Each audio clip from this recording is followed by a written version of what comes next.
Union sacrée de la nation Congo central. Déclaration politique. Nous, présidents interfédéraux et fédéraux provinciaux des partis politiques et des mouvements associatifs, signataires de la charte de l'Union sacrée de la nation, souciés de participer au développement de notre grand et beau pays qui est confronté à la guerre d'agression lui imposée par le Rwanda par l'entremise de ces supplétifs terroristes des AFC M23. Conscients que dans la division, nous ne saurons pas construire notre grand et beau pays nous légué par nos ancêtres. Mis par la volonté de relancer le développement de notre province du Congo central, cher Ambuta Kasavubu, Simo Kimbangu, Kimpanvita et Nemwandansemi, une province considérée toujours comme un havre de paix et de concorde sous les labels Makuku Matatu, Lekila Kumosi, Lamukila Kumosi. L'Union sacrée de la nation Congo centrale se déclare favorable au changement ou à la révision constitutionnelle conformément au vœu exprimé par son Excellence M. Félix Antoine Tshisekedi Tshilombo,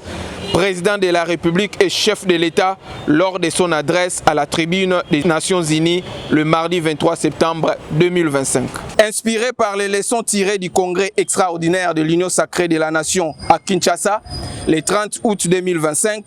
assise ayant amené les participants en provenance de tous les 4 coins de la République démocratique du Congo à souscrire aux engagements de loyauté et de discipline envers les institutions de l'État et envers la haute autorité politique,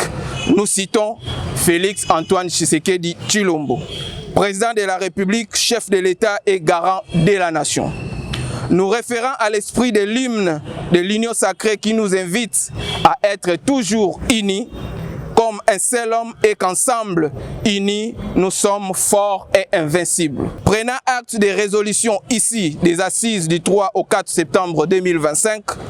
organisées par le vice-premier ministre et ministre de l'Intérieur, où les présidents des assemblées provinciales et le gouverneur de province ont signé l'acte d'engagement sur la stabilité des institutions. À cet effet,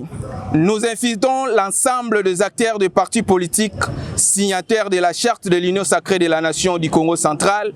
ainsi que toutes les personnalités et mouvements associatifs concernés à demeurer constants, loyaux et unis en cultivant la paix et la concorde. Nous exhortons chacun à éviter toute manœuvre dilatoire visant à ternir l'image de notre méga plateforme